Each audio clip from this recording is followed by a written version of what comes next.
ustedes pueden ir siguiéndome con la presentación. Un segundito.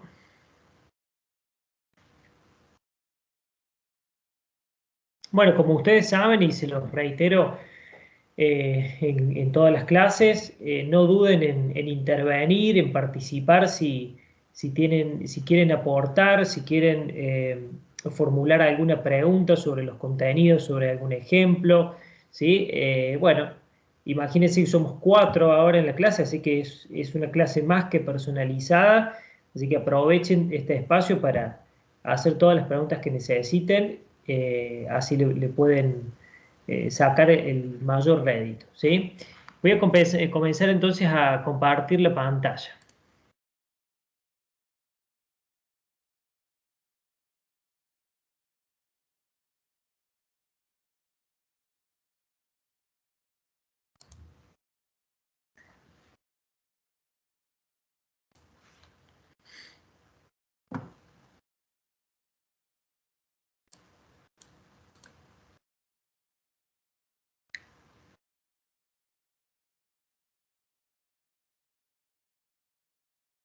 Bien.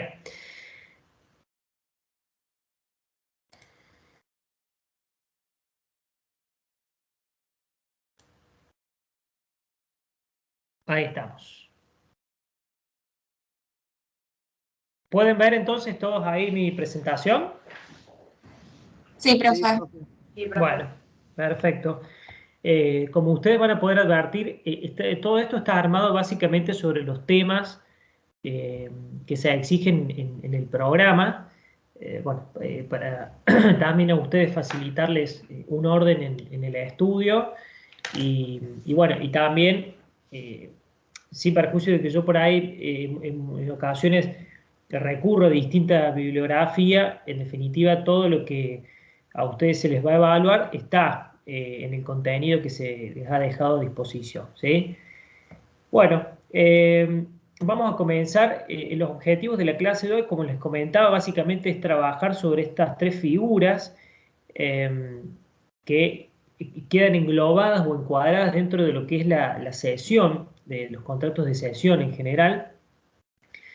Y vamos a ir desmenuzando cada una de las figuras y cada una de las circunstancias que van surgiendo de ellas, ¿sí? Porque hay diferencias importantes para remarcar.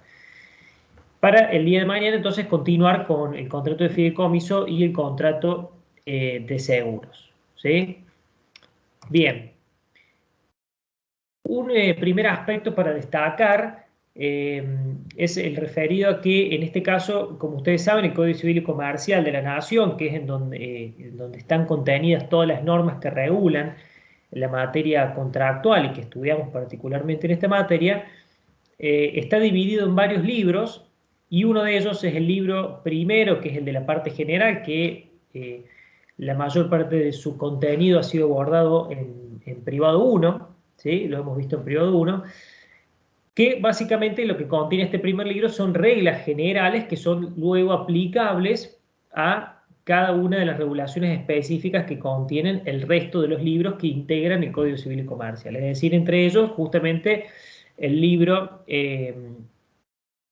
tercero, en donde está contenido todo lo referido a la materia contractual, ¿sí?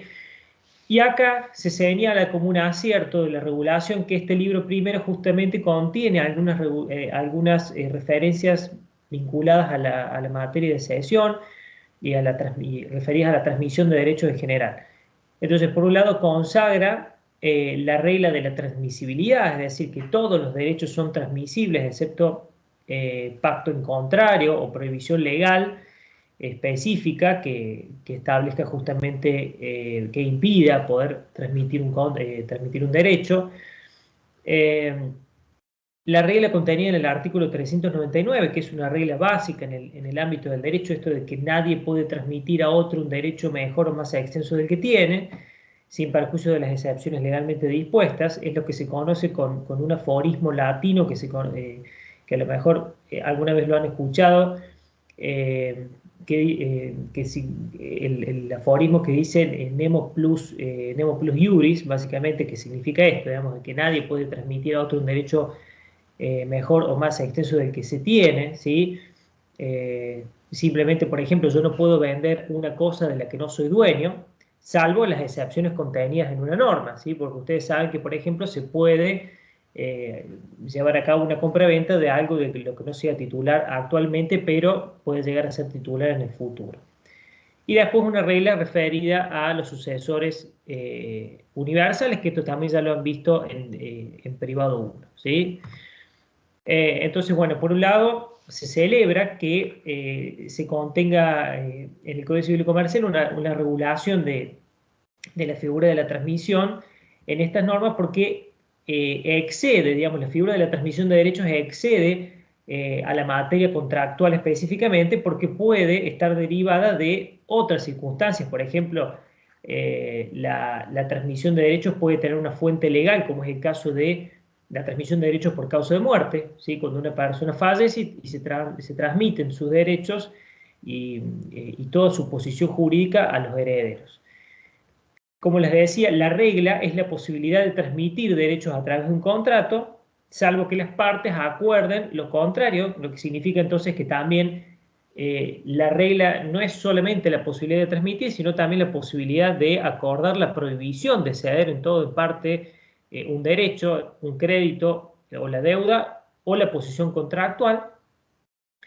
Y bueno, justamente también como derivación que esta transmisión puede recaer tanto sobre la faz activa de un contrato, es decir, sobre un crédito, sobre la faz pasiva, sobre la deuda en definitiva, o sobre la posición contractual, es decir, sobre todo el complejo de derechos y obligaciones que surgen de una determinada posición contractual. Esto último, en tanto y en cuanto, bueno, ya lo vamos a ver cuando veamos cesión de posición contractual, siempre y cuando existen obligaciones recíprocas y que estén pendientes de cumplimiento.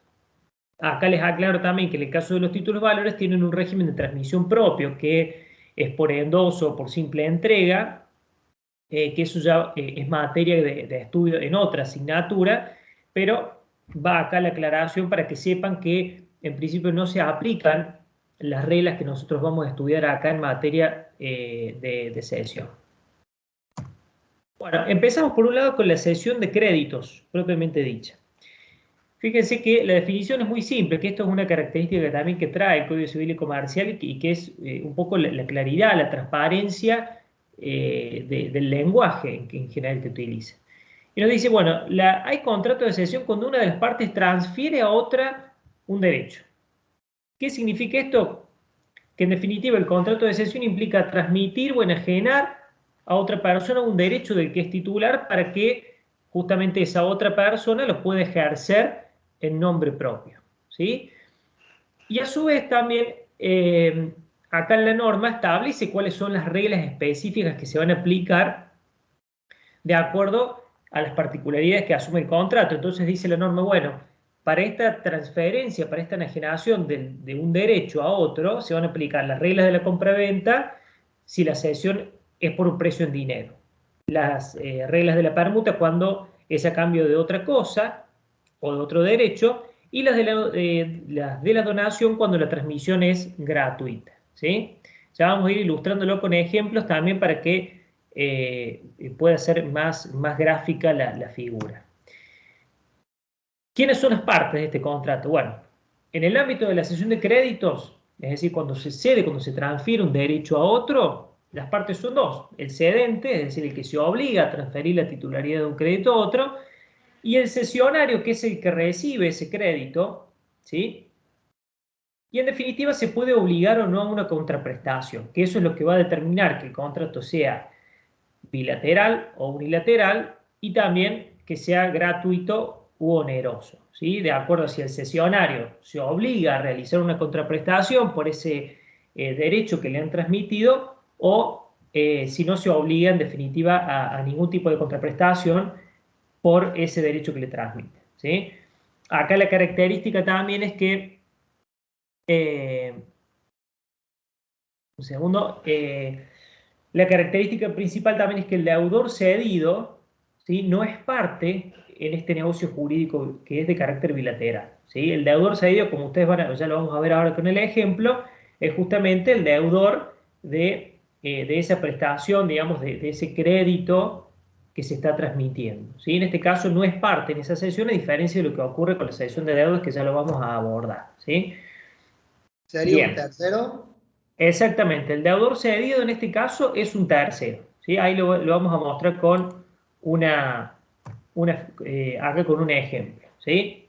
Yo acá les pongo un ejemplo bien sencillo para que ustedes vean que esto es cuestión de la vida cotidiana, en definitiva, porque no olvidemos que los contratos, digamos, no son más que instrumentos de regulación del propio interés de las partes, ¿sí? Es decir, son las formas a través de las cuales las partes canalizan o vehiculizan sus intereses económicos, en definitiva.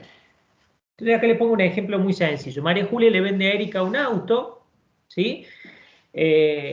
Y Erika le adeuda, digamos, el saldo del precio por la suma de 500.000 pesos, ¿sí? Entonces María Julia entregó el auto, firmó el 08, Erika le pagó una parte del precio, pero todavía le debe 500.000 pesos que se los va a pagar, supongamos, en 5 cuotas de 100.000 pesos, ¿sí? Entonces acá precisamente María Julia asume el carácter de acreedora, es decir, tiene un crédito en contra de Erika por la suma de 500.000 pesos, ¿sí?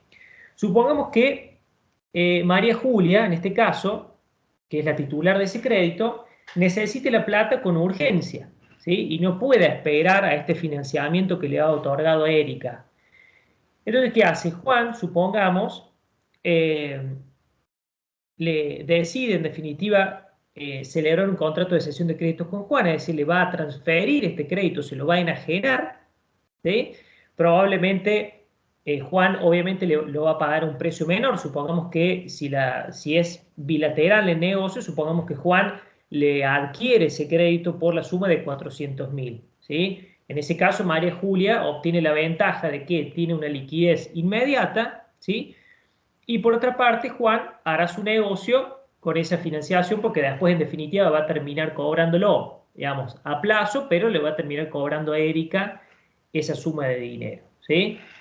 Entonces, acá, como está distinguido con recuadro, estas son las partes del contrato, ¿sí? María Julia, que tiene un crédito por 500.000 pesos por la venta del auto, y Juan, que es el cesionario. También podría ocurrir, acá yo les pongo el ejemplo de que María Julia, como les decía recién, pueda estar justo necesitada de financiamiento, digamos, del dinero de forma inmediata y por eso decide venderlo. Pero puede ser que también Juan, a su vez, sea acreedor de María Julia. Entonces María Julia, como una forma de pago, también puede cederle ese crédito para que Juan directamente se cobre con lo que Erika le adeuda a María Julia, ¿sí?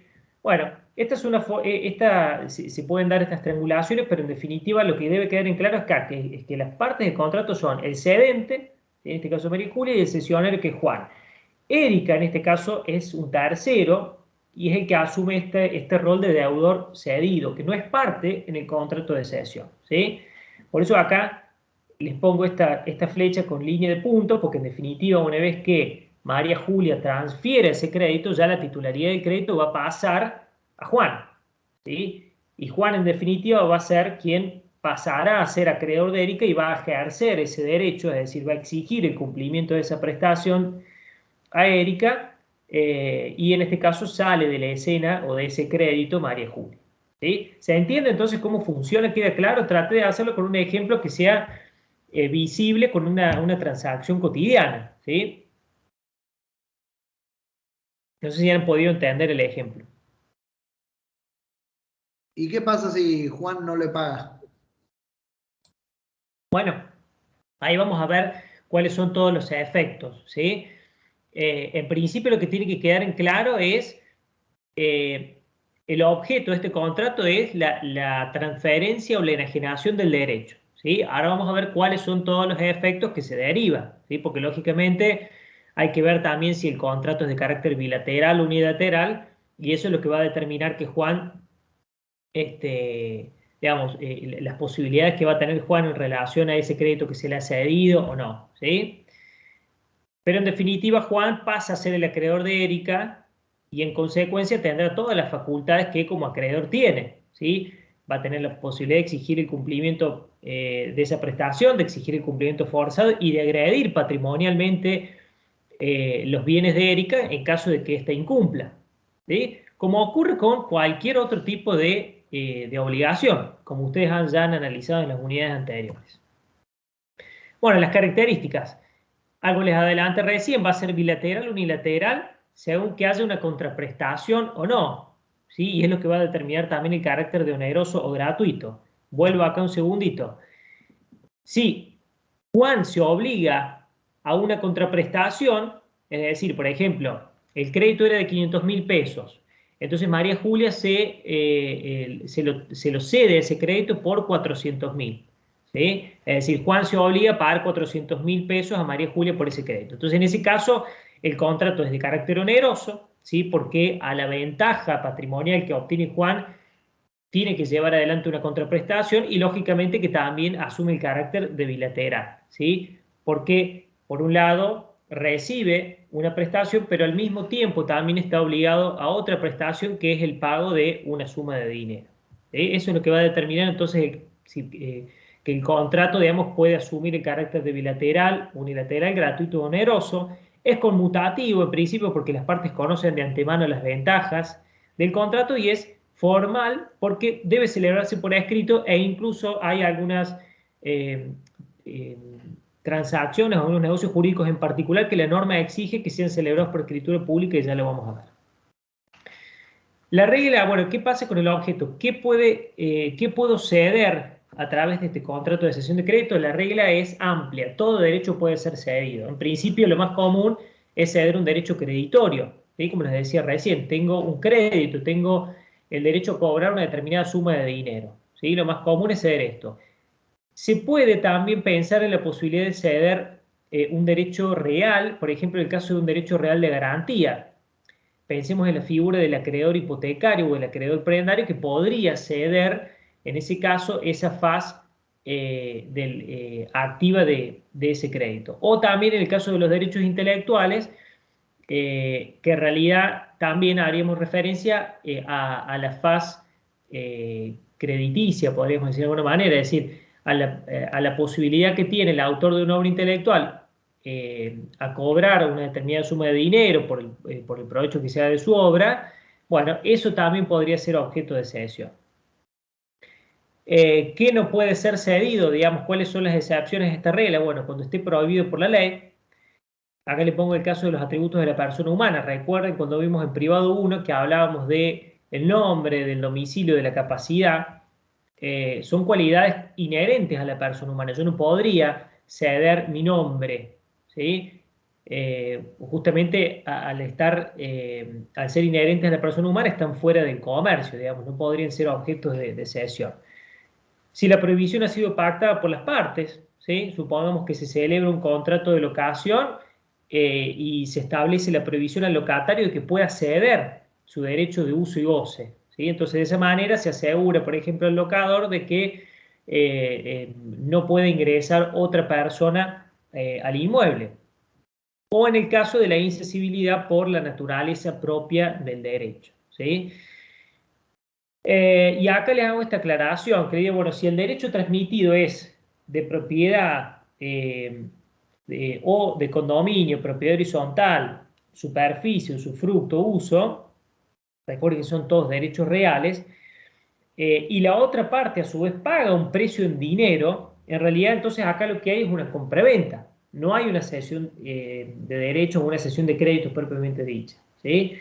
Es decir, si yo quiero transmitir, es decir, yo quiero transmitir mi dominio, básicamente yo tengo una casa, soy titular de una casa, ¿sí? Soy titular dominial de una casa. Si yo le quiero vender a otra persona que me va a pagar un precio, ¿sí? Una compraventa básicamente, en realidad ahí no hay una cesión de derecho propiamente dicho, sino que hay una compraventa, ¿sí? Esa es la particularidad que tienen que tener en cuenta y que tienen que diferenciar eh, cuando en realidad lo transmitido es el dominio, el condominio, la propiedad horizontal sobre una cosa, ¿sí?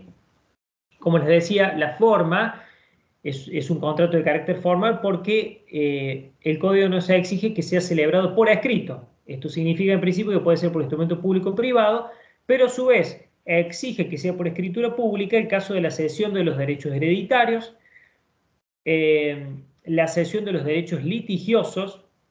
¿Cuándo son litigiosos los derechos? Cuando en definitiva están discutidos en un juicio, ¿sí? Supongamos que yo tengo iniciado un juicio, una acción posesoria, digamos, un juicio por la posesión de un bien. Estoy reclamando la restitución de la posesión de un determinado bien, ¿sí? Bueno, yo podría ceder ese derecho posesorio, pero como en ese caso asume el carácter de derecho litigioso, porque justamente está en discusión, está en disputa, en un juicio, en ese caso debe celebrarse por escritura pública, ¿sí? Y a su vez la norma aclara que dice que si no involucra derechos reales sobre inmuebles, se puede hacer por acta judicial, que en definitiva el acta judicial es una forma, digamos, de hacer de hacer la transmisión directamente en el ámbito de un expediente judicial, ¿sí? El acta básicamente es el instrumento en donde va a constar esa transmisión. Esa es la única diferencia. Entonces, en ese caso sería que sí, no pudiera actuar un escribano, ¿no? claro, en realidad lo que te da acá es la posibilidad, digamos, no es que están obligados a hacerlo por acta judicial, ¿sí? Entonces te dice, si no involucra derechos reales sobre inmuebles, ¿sí? Entonces, por ejemplo, en el ámbito en el ámbito de una acción real, una acción reivindicatoria, en donde se está discutiendo la titularidad o del dominio de una cosa, en ese caso, por ejemplo, no lo podría hacer a la cesión por acta judicial, sino que la tendría que hacer sí o sí por escritura pública, ¿sí? Pero si no involucra un derecho real sobre un inmueble, ¿sí? Por ejemplo, se trata del cobro de, como les decía recién, de una suma de dinero que me adeudan por el contrato por el auto que vendí, ¿sí? Supongamos que en el ejemplo de recién, María Julia le vende el auto a Erika, Erika le deja de pagar el precio. En ese caso voy a juicio para reclamar judicialmente el pago de esa suma de dinero. Y en el medio del juicio digo, bueno, voy a ceder este crédito, ¿sí? Y lo cedo. Como está en el marco de un proceso judicial, asume el carácter de derecho litigioso. Entonces, lo tengo que hacer sí o sí por escritura pública. Pero como en este caso, además, no involucra un derecho real sobre un inmueble, lo puedo hacer por acta judicial. ¿Qué significa eso? Que, por ejemplo, María Julia podría ir en el ámbito del expediente y en un acta transmitir, ceder ese derecho que está en juicio a otra persona, ¿sí? Esa es la diferencia que hace la norma acá cuando refiere al tema de los derechos reales y demás. Y después también dice la cesión de derechos que están instrumentados en escritura pública, ¿sí? Lógicamente, por un respeto ya de la formalidad que trae ese determinado derecho. ¿Cuáles son los efectos que produce el contrato de cesión de crédito? Bueno, por un lado, digamos, esto sería desde cuándo produce efectos, entre las partes produce efectos desde la celebración misma, ¿sí? Celebramos el contrato, el cedente a partir de ese momento está obligado a transmitir la titularidad de ese derecho al cesionario, ¿sí? Ahora, respecto de terceros, los efectos se van a producir recién a partir de la notificación al deudor cedido por un medio fehaciente, ¿sí? ¿Qué quiere decir esto? Esto tiene importancia, sobre todo, que ya lo vamos a ver más adelante, en relación, por ejemplo, a los acreedores del cedente, ¿sí? En el ejemplo que yo les daba recién, María Julia, titular de un crédito por 500.000 pesos, lo cede a un tercero, ¿sí? Por una determinada suma de dinero. Ahora, ¿qué pasa? María Julia puede ser que tenga un montón de deudas y que existan acreedores de María Julia que quieran embargar, que quieran agredir su patrimonio, ¿sí? Y entre ellos, por ejemplo, este crédito que tiene, bueno, en definitiva es un derecho que tiene a cobrar una determinada suma de dinero y que respecto del cual sus acreedores, es decir, los acreedores de María Julia, podrían hacer efectivos sus créditos. Entonces, en ese caso es importante el tema de la notificación, digamos, y de los efectos que produce la cesión. ¿Por qué? Porque si esos acreedores quieren supongamos, embargar ese crédito, ¿sí? Esa suma que tiene por cobrar María Julia de Erika, tiene que haberle notificado al deudor cedido. ¿Sí? Ya lo vamos a ver en otras de las diapositivas que siguen. Esto significa que si el embargo sobre el crédito fue anterior a la notificación al deudor cedido, ese embargo es válido. Ahora, si el embargo sobre ese crédito llega con posterioridad a que fue notificado el deudor cedido, ya no podrá efectivizarse, ¿sí? Por eso acá es importante y por eso se exige que la notificación sea por un medio fehaciente, porque en definitiva lo que se pretende es evitar cualquier tipo de maniobra fraudulenta o de algún tipo de contubernio para de alguna manera eludir la acción de los acreedores, ¿sí? Por eso es que se necesita una notificación por un medio fehaciente, un instrumento público o un instrumento privado con fecha cierta, ¿sí? Entonces, ¿cuáles son los efectos que produce? Que un poco era lo que preguntaban recién. ¿Cuáles son las obligaciones que tiene el cedente? Bueno, en primer lugar, lógicamente tiene que entregar los documentos probatorios porque lo que hace es transmitir la titularidad del derecho para que el cesionario pueda ejercer ese derecho en nombre propio, ¿sí? En el ejemplo de recién, es a los fines, digamos, tiene que entregar, por ejemplo, el documento de donde surge que Erika adeuda el saldo de precio de 500.000 pesos a los fines de que ese cesionario después pueda ejercer ese derecho, pueda cobrar esa suma de dinero en nombre propio, ¿sí? Y a su vez también el cedente garantiza por evicción, es decir, garantiza la existencia y la legitimidad de ese derecho, salvo en el caso de que la cesión haya sido de un derecho litigioso o dudoso, ¿sí? ¿Por qué se hace esta excepción? Porque lógicamente acá el cesionario ya conoce de antemano que ese derecho está discutido en juicio y en definitiva conoce los riesgos justamente de que pueda no existir ese derecho. Entonces, en ese caso, obviamente que no se va a garantizar la existencia y la legitimidad de ese derecho.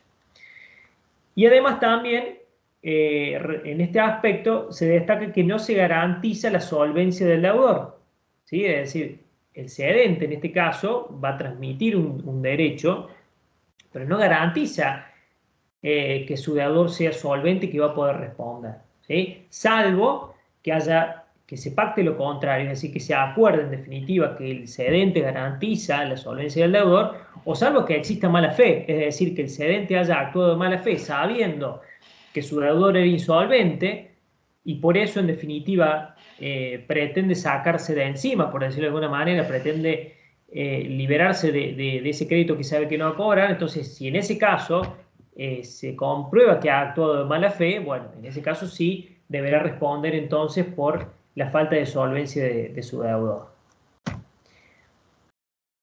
Bien, entonces, acá les pongo el ejemplo de justamente si el cedente garantiza la evicción, es decir, si garantiza la existencia y legitimidad de ese derecho que está transmitiendo, ¿qué pasa precisamente si se produce la evicción? Es decir, ¿qué pasa si en definitiva se produce la pérdida es decir, se comprueba en definitiva que no existe ese derecho o que no tenía la legitimación correspondiente? Entonces acá seguimos con el ejemplo primigenio de este crédito por 500.000 pesos por el saldo de precio del auto, ¿sí? Supongamos, como les decía recién, María Julia había cedido el crédito de 500.000 pesos por la suma de 400.000, ¿sí? Entonces el precio de la cesión es 400.000, el valor real del crédito es 500.000. Entonces, producida la evicción, ¿sí? Es decir, el derecho no existe, supongamos, entonces, ¿cuáles son los efectos? Es decir, ¿cómo van a responder, en este caso, de qué manera va a responder el cedente frente al cesionario? Bueno, acá hay que distinguir según que exista buena o mala fe de parte del cedente. El cedente de buena fe únicamente deberá restituir el precio de la cesión más los intereses, ¿sí? Recuerden, el precio de la cesión eran los 400.000, ¿sí? No debe restituir el valor real del derecho, ¿sí? Porque ha actuado de buena fe. Entonces, únicamente restituiría los 400.000 pesos más los intereses. Ahora, si el deudor fue de mala fe, que era el caso que veíamos anteriormente, por ejemplo, sabía que ese derecho no existía y aún así actuó de mala fe, bueno, en ese caso deberá, dice la norma, el precio más los intereses más la diferencia del precio de la cesión y del valor real del derecho. En resumen, digamos, para que no se les arme lío con en el caso de que el cedente sea de mala fe, va a tener que restituir el valor real del derecho, es decir, los 500.000 pesos más los intereses, ¿sí? Ese es en definitiva el castigo o la sanción, porque no es estrictamente una sanción, pero en definitiva la obligación sí es más gravosa porque ha actuado de mala fe, y por eso es que no solamente va a tener que pagar aquello o devolver aquello que ha recibido, sino que también tendrá que devolver en definitiva el precio real de ese derecho que estaba garantizando. Él garantizó que ese derecho era por 500.000 pesos, ¿sí? Y cobró 400.000, pero actuó de mala fe, sabía que ese derecho no existía. Entonces, en ese caso, deberá restituir la suma real de lo que había prometido que existía, más los intereses, ¿sí? ¿Cuáles son los efectos entre el cesionario y el deudor cedido? ¿Sí? Cesionario, recuerden, es el que recibe ese derecho para ser ejercido en nombre propio, y el deudor cedido es este tercero en esta relación contractual. Bueno, que recordemos, nos habíamos identificado con las figuras de María Julia y de Erika. María Julia la acreedora, Erika la deudora cedida. Entonces, ¿qué pasa si Erika paga directamente a María Julia, es decir, a su acreedor originario? Bueno, acá habrá que distinguir si el pago se hizo antes de la notificación, es decir, antes de que se le notificara que se había cedido su crédito. Bueno, entonces, en ese caso es válido el pago que haya hecho al cedente, ¿sí? Es decir, a su acreedor originario. Ahora, si a Erika le notificaron por un medio fehaciente que ese crédito había sido cedido, es decir, ella ya sabe que María Julia ya no es más su acreedora, sino que su acreedor pasó a ser esa otra persona, ese tercero a quien le cedieron el crédito, entonces ya hay el pago. Si ella, a pesar de ese conocimiento, efectúa el pago a quien era su acreedor originario, María Julia, bueno, en ese caso lamentablemente va a tener que pagarle al cesionario también, ¿sí? ¿Qué quiere decir esto? Que el que paga mal paga dos veces en definitiva. Entonces, si ya le notificaron y a pesar de eso pagó a su acreedor originario, no va a poder exigirle, va a poder exigirle repetición, pero en definitiva va a tener que pagar también al cesionario que en definitiva obró de buena fe y notificó correctamente, ¿sí? Es decir, en definitiva hay que distinguir si el pago se ha hecho antes o después de la notificación para determinar si es válido el pago que se haya hecho al cedente. ¿Cuáles son las defensas que puede oponer este deudor cedido frente a este cesionario? Bueno, la norma establece que puede oponer todas las defensas que tenía contra el cedente y también las que tenga contra el cesionario, ¿sí? Supongamos que en ese contrato originario María Julia le había concedido una espera, ¿sí? O le había concedido una quita, ¿sí? Digamos, de los 500.000 pesos, le dice, bueno, yo te voy a cobrar en realidad 400.000, ¿sí? Bueno, todas esas defensas van a poder oponerlas en contra del cesionario. Entonces, si el cesionario quiere venir y cobrar una suma mayor o quiere cobrar antes de tiempo, podrá entonces oponerle la excepción de quita o de espera, que en definitiva la tenía contra el cedente, ¿sí? Que era el acreedor originario. Y después también se prevé la posibilidad de adoptar medidas conservatorias. Por ejemplo, recuerden cuando hablábamos en las primeras unidades referidas a las obligaciones, cuando hablábamos de las medidas cautelares o precautorias, el caso del embargo de un bien. Bueno, ese sería una típica medida, podría ser una medida conservatoria. Entonces, acá también hay que distinguir si es antes o después de la notificación al deudor cedido. Si es con anterioridad, esas medidas conservatorias pueden ser adoptadas tanto por el cedente como por el cesionario, y si es con posterioridad, solamente por el cesionario, ¿sí? Porque en definitiva ahí sí queda consolidada la relación contractual entre el nuevo acreedor y ese deudor cedido. Bueno, ¿qué pasa bueno, se regula acá el supuesto particular en el cual un mismo crédito ha sido transmitido a más de una persona. ¿Sí? Entonces, ¿cuál es el efecto que se produce? Es decir, el cesionario, ¿a quién tendrá que pagarle? Perdón, digo, el deudor cedido, ¿a qué cesionario le va a pagar si se le ha transmitido ese mismo crédito a varias personas? Bueno, lo que la norma establece es que tendrá preferencia, en este caso, en el cobro, el cesionario que primero notificó la transferencia al deudor, aunque la cesión que se le haya hecho sea de fecha posterior. Entonces, acá hay que distinguir dos cosas. En primer lugar, esto es sin perjuicio de la responsabilidad que tenga ese cedente por haber transmitido un mismo derecho a varias personas, ¿sí? Eso, digamos, queda, digamos, como un punto aparte al efecto en sí del contrato y será después la posibilidad que tengan en definitiva el resto de los contratantes de exigir la reparación por los daños y perjuicios que le haya causado esa contratación. Ahora, si ese mismo crédito que tenía María Julia fue transferido a varias personas, lo que trata de resolver la norma acá es quién tendrá la prioridad para cobrar ese crédito. Bueno, entonces lo resuelve diciendo, bueno, el que primero haya notificado la transferencia al deudor cedido es el que va a tener prioridad para cobrarlo, por más de que la transferencia haya sido hecha en fecha posterior, ¿sí? Volviendo al ejemplo de recién, María Julia cedió el crédito de 500.000 pesos, se lo cedió en el mes de julio se lo cedió a Juan, en el mes de agosto se lo cedió a Raúl, en el mes de septiembre se lo cedió a Guillermo, ¿sí? Pero resulta que Guillermo fue el primero que notificó al deudor cedido de esa transferencia. Bueno, entonces será Guillermo en ese caso quien tendrá la prioridad para poder cobrar, por más de que la transferencia que le hicieron sea de fecha posterior, ¿sí?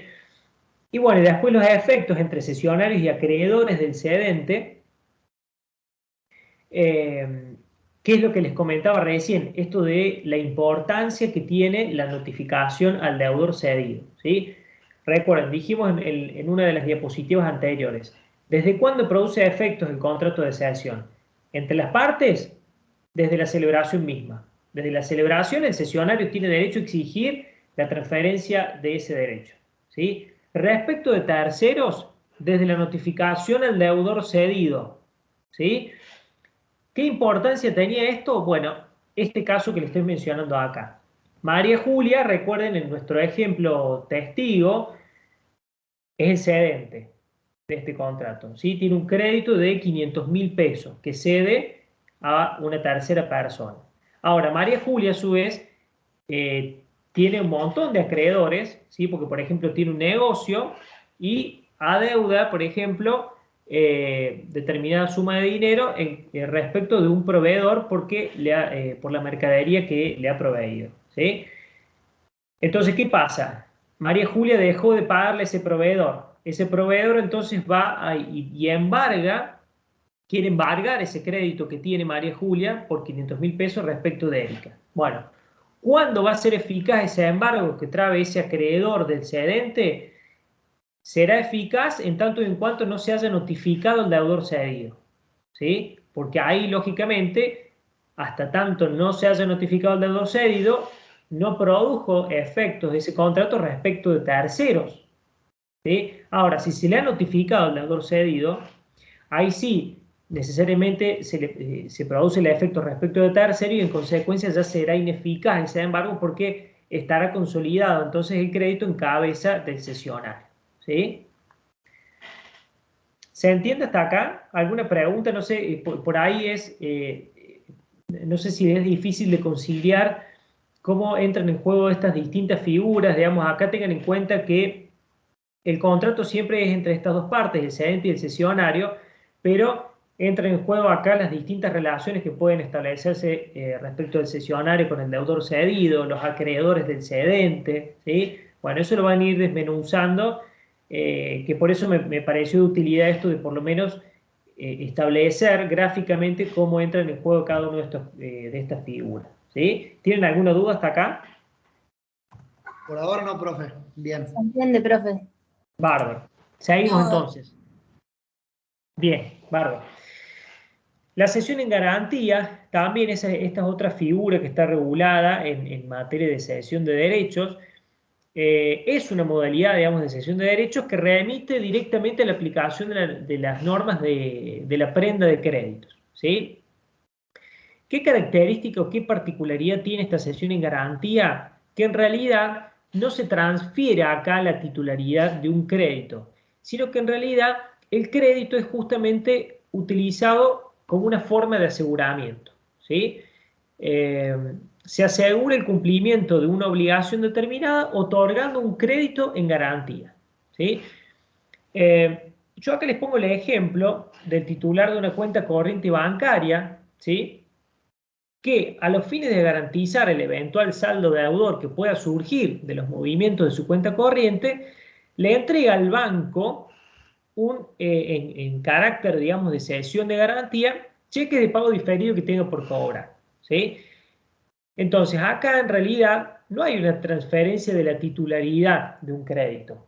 No es que, en este caso, el titular de la cuenta corriente le endosa, digamos, por decirlo, para explicarlo, digamos, no le transfiere la titularidad de ese derecho que tiene por cobrar en virtud de ese cheque. Sino que le dice, bueno, tengo estos cheques para cobrar de acá a 90 o a 120 días, ¿sí? Si al saldo de la cuenta corriente, si surge un saldo deudor de la cuenta corriente y el titular de la cuenta no lo paga, entonces después surge ahí la facultad del banco de poder gestionar el cobro de ese cheque, ¿sí? Esa es la forma en que funciona la cesión en garantía. Lo que se hace en definitiva es ceder un determinado crédito no en titularidad sino en garantía, es decir, a los fines de asegurar el cumplimiento de una determinada prestación. Si no se cumple esa otra prestación principal que se tuvo en cuenta, entonces ese acreedor podrá gestionar el cobro de ese crédito, ¿sí? Esa es la forma en que funciona la cesión en garantía. Bueno, y ahora pasamos a la figura de la cesión de deudas, que en realidad dentro de dentro de la figura de cesión de la denominación cesión de deudas, se reconocen tres figuras o tres categorías distintas, que es la cesión de deudas, la asunción de deuda y la promesa de liberación, que ahora vamos a ver. Por un lado, la cesión de deudas. Dice la norma, hay cesión de deuda si el acreedor, el deudor y un tercero acuerdan que es decir, el tercero, debe pagar la deuda sin que haya novación, ¿sí? ¿Cuál es la característica que tiene esta primera figura? Es que es un acto triangular. Necesariamente tienen que intervenir las tres partes, ¿sí? El acreedor, el deudor y el tercero, ¿sí? En el ejemplo anterior, digamos, recuerden, teníamos acá el ejemplo de María Julia, que era la acreedora de la suma de 500.000 pesos por el saldo de precio de la compraventa del auto. Erika era la deudora y acá aparece un tercero, ¿sí? Que es el que quiere pagar la deuda sin que haya novación. Es necesario acá y es indispensable siempre la intervención del acreedor, porque justamente no le pueden imponer al acreedor un cambio de deudor. Es decir, si yo contraté con Erika y yo en definitiva le vendí mi auto a Erika, es porque también seguramente tuve en cuenta determinadas condiciones o porque conozco que tiene al menos solvencia para poder responder en caso de incumplimiento, ¿sí? Ahora, no me pueden, a mí, en mi carácter de acreedor, imponerme un nuevo deudor distinto al que yo tuve en cuenta al momento de contratar. Por eso es esencial en este caso la figura del acreedor cedido, ¿sí? ¿Y cuáles son los efectos que producirá? Bueno, si ese acreedor presta conformidad a la cesión de deudas, en este caso se produce necesariamente la liberación del deudor original. Ahora, si no presta conformidad, porque también tiene esa facultad de oponerse, lógicamente, a esta cesión de deudas, porque dice, por ejemplo, bueno, yo a Erika la conozco, sé que tiene un inmueble, sé que tiene un trabajo estable, entonces, en definitiva, sé que tengo la posibilidad de atacar determinados bienes en caso de que no me pague. Ahora, si Erika quiere ceder esa deuda que tiene a Juan, y bueno, yo a Juan no lo conozco, Juan es un tercero, Entonces yo no voy a prestar la conformidad. Yo en mi carácter de acreedor puedo oponerme y no prestar la conformidad. ¿Cuál es el efecto que se produce en ese caso? Es que ese tercero, Juan, queda como un codeudor subsidiario, ¿sí? No se libera el deudor original, Erika sigue siendo mi deudora por la suma de 500.000 pesos, pero a su vez, este tercero, Juan, se suma como un codeudor solidario, ¿sí? Y acá se agrega la circunstancia de que la conformidad, es decir, esta conformidad del acreedor que es esencial en este acto triangular, en este negocio jurídico triangular, no va a ser eficaz esa conformidad si fue prestada en un contrato por adhesión, ¿sí? Porque sería equivalente a una cláusula abusiva que al acreedor en definitiva se le imponga como una cláusula por adhesión el prestar conformidad para la cesión de la deuda, ¿sí? ¿Cómo funcionaría esto? Volvemos entonces al ejemplo que les di en un principio, esto de viene María Julia y Erika. En el caso de la cesión de deuda, como dijimos, es un contrato, es un negocio jurídico que es triangular. Es necesario que intervengan el cedente, el cesionario y el acreedor cedido, ¿sí? Entonces, ¿cuáles son las posibilidades que se pueden generar? Erika tiene una deuda por 500.000 pesos con María Julia, ¿sí? Y pretende ceder esta deuda a Guillermo, que es en este caso el cesionario de este contrato. Entonces, ¿cuáles son las posibilidades que se pueden presentar? Puede que María Julia preste conformidad, en cuyo caso se va a liberar al deudor original.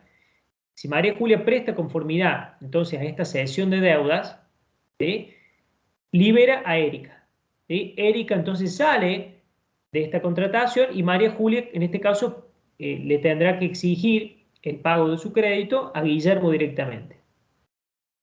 Ahora bien, si María Julia no presta conformidad a esta cesión de deudas, no se libera al deudor original, no libera a Erika. En consecuencia, subsistirá su facultad de exigir el cumplimiento de esta prestación a Erika y además también Guillermo, en este caso, este cesionario va a quedar obligado como un tercero también, va a quedar obligado de manera subsidiaria, es decir, para el caso de incumplimiento de Erika. ¿Mm?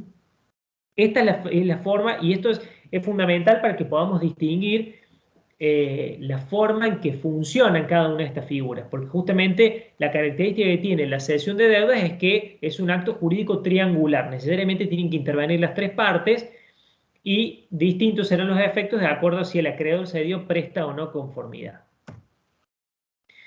La otra figura que les mencionaba en un comienzo es el de la asunción de deuda, ¿sí? Nos dice la norma, hay asunción de deuda si un tercero acuerda con el acreedor pagar la deuda de su deudor sin que haya novación, ¿sí?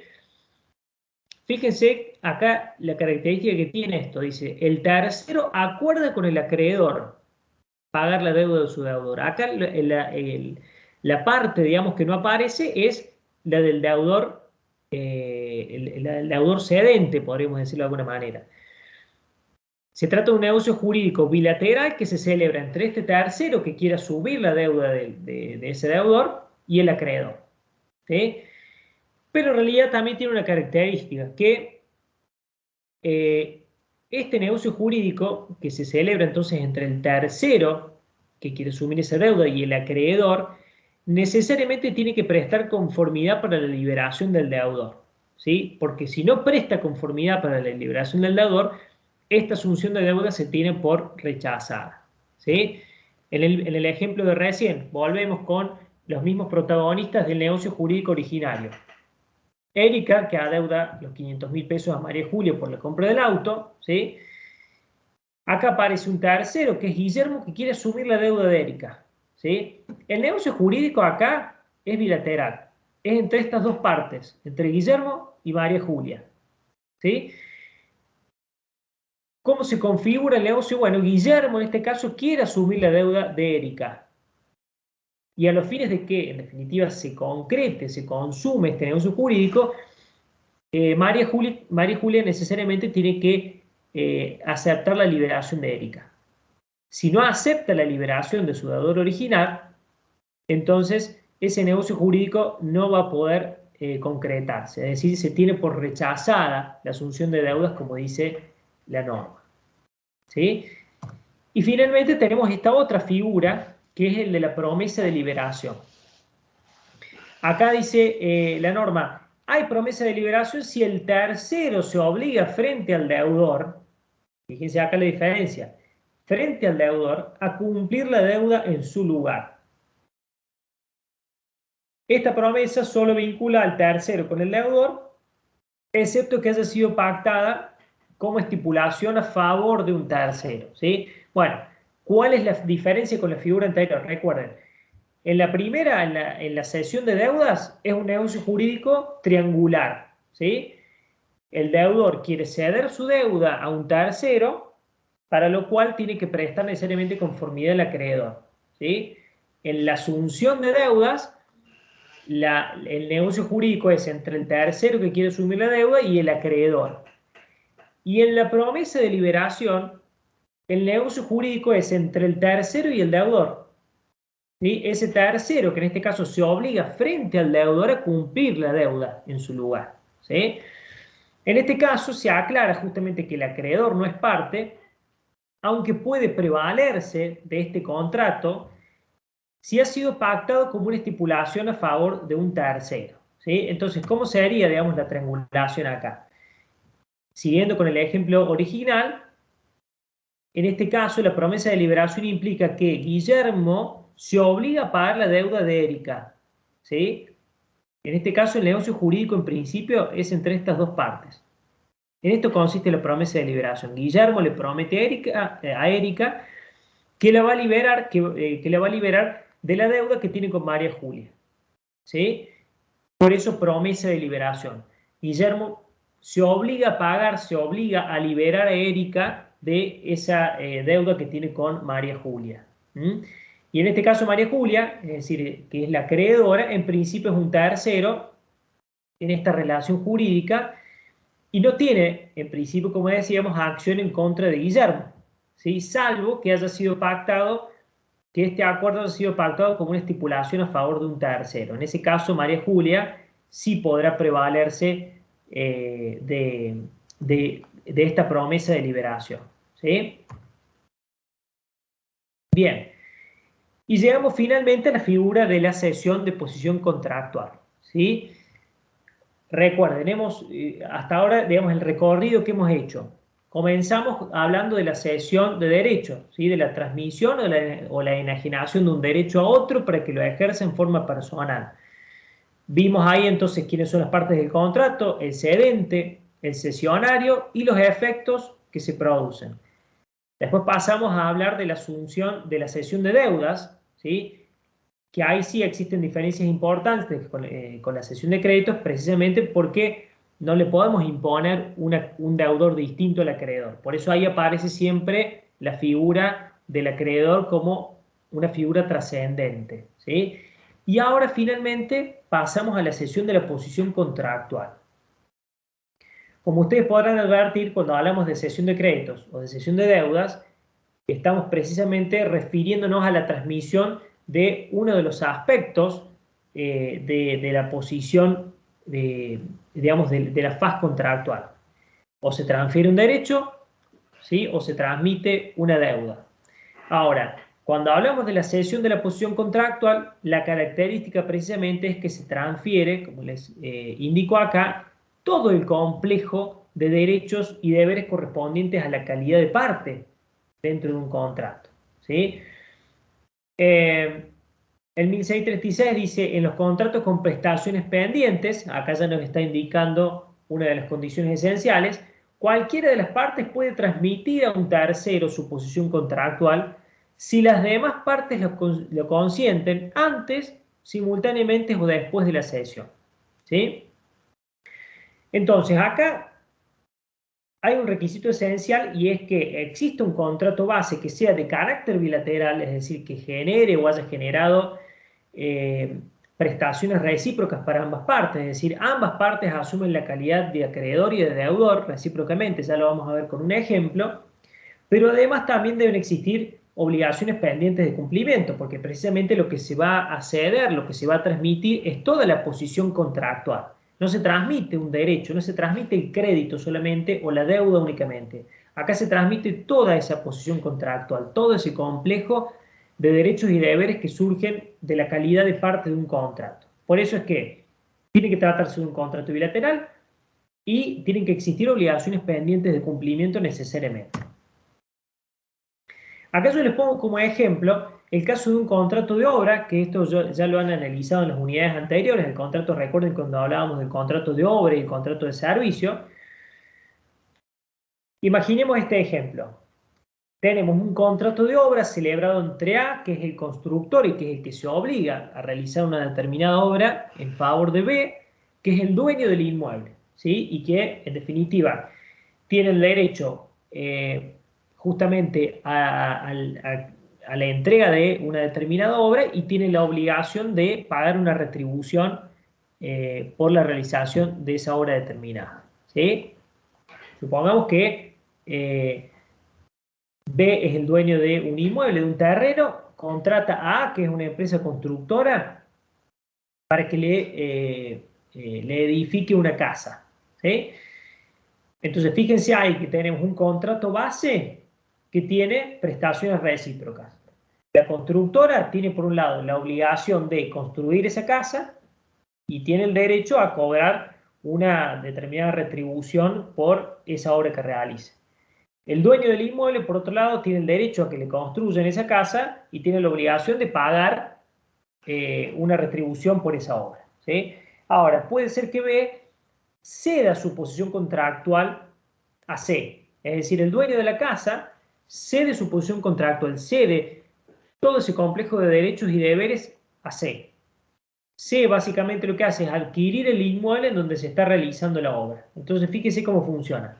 Como les decía, A es el constructor, es por un lado acreedor de la retribución y está obligado a ejecutar la obra, ¿sí? Es el cedido en esta figura. ¿Quién es el cedente? ¿Quién es el que cede la posición contractual? En este caso es el dueño del inmueble, ¿sí? Que es básicamente que el acreedor a la obra que ha contratado y a su vez está obligado al pago de la retribución.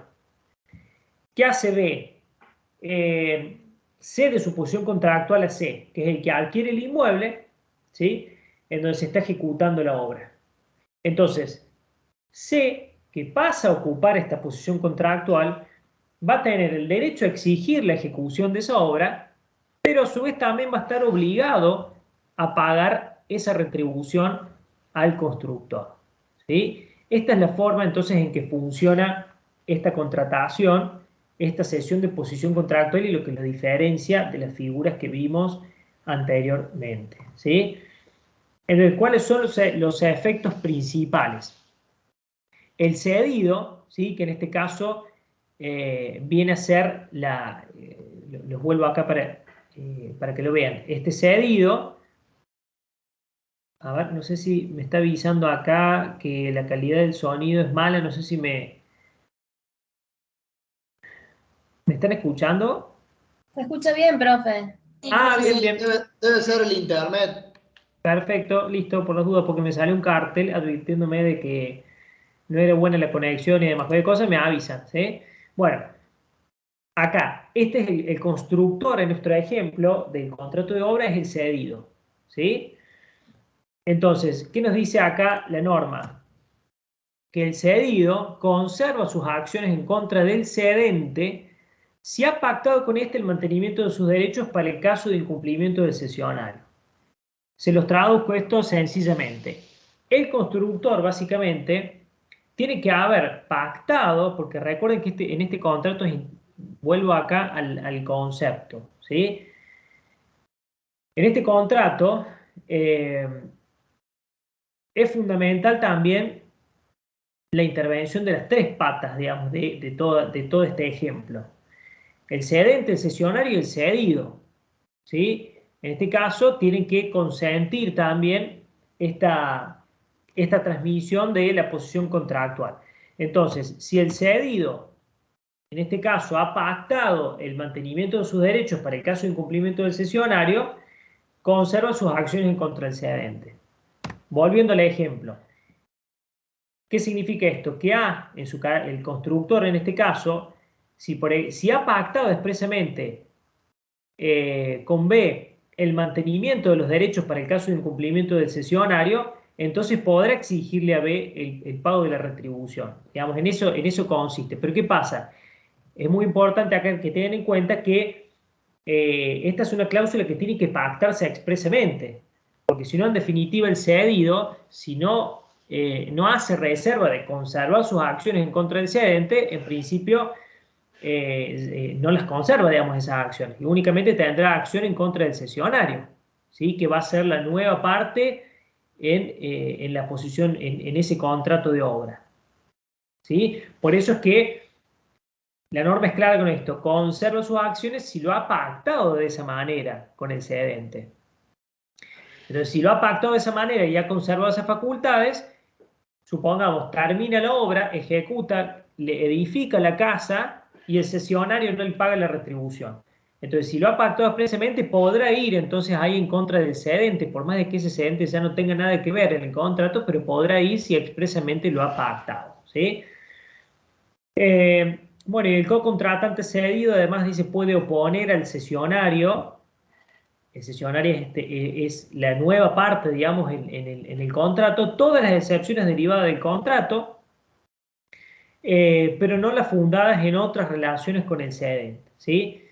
Porque en este caso, el co-contratante, digamos, cedido, únicamente pasa a vincularse con el cesionario, ¿sí? Por eso ya no podrá oponer otras excepciones derivadas de su relación con el cedente, ¿sí? Sino únicamente las que están derivadas del contrato, ¿sí? Y además también en esto es similar en relación a la obligación de saneamiento, el cedente responde por la existencia y validez del contrato frente al cesionario, ¿sí? Bueno, estas son las características y los puntos centrales sobre estos contratos que hemos visto en materia de cesión de crédito, cesión de deudas y cesión de posición contractual, ¿sí? Lo importante es que puedan ustedes distinguir el objeto de cada uno de los contratos, y eso es lo que le va a permitir entender o definir quiénes son las partes que intervienen, ¿sí? Según qué es lo que se ceda, si se transmite la faz activa, la faz pasiva o la totalidad de ese complejo de derechos y deberes que surjan del contrato, ¿sí? Por eso también, y esto como una sugerencia, damos a los fines de estudiar estas materias que suelen ser muy extensas y que incorporan muchas figuras, una sugerencia puede ser la de valerse de los elementos del contrato, ¿sí? Si ustedes analizan y estudian los contratos a partir de sus elementos, va a ser más fácil poder construir ese conocimiento, poder decantar cada una de las consecuencias que tiene. Entonces ustedes dicen, bueno, el contrato de cesión, ¿quiénes son los sujetos? Cedente, cesionario, ¿cuál es el objeto? Bueno, la transmisión o la enajenación de un derecho.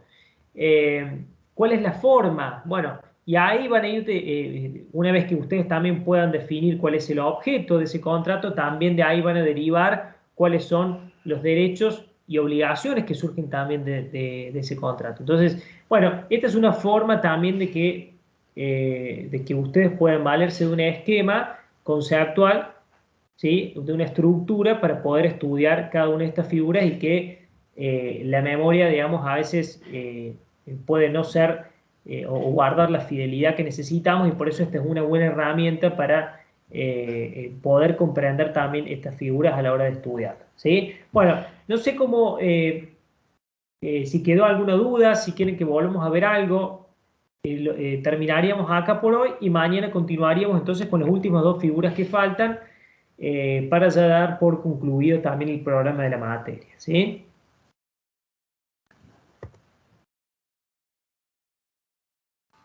Por mi parte no, profe. Muchas gracias. Bueno, perfecto. Gracias, Ezequiel. No sé si... Yo sí, no Judith, tengo dudas, profe. bueno, perfecto. Bueno, les agradezco mucho la participación. Sé que ya estamos terminando el cuatrimestre, que estamos todos también un poco agotados de esta modalidad, bueno, les agradezco mucho por haber atendido, por estar presentes, espero que haya sido de utilidad. Como siempre les digo también, quedo a disposición para cualquier duda que les vaya surgiendo o cuando ustedes puedan abordar el material, no duden en consultar, ¿sí? Bueno, Gracias, profe. no, por favor, de nada. Muchas Nos gracias, veremos profe. entonces, bueno, por favor, de nada. Nos veremos mañana entonces a la misma hora para ya estudiar los últimos contratos que quedan, ¿sí? Bueno, profe, gracias. Por favor, hasta Chao, mañana. Muchas profe. gracias. Gracias.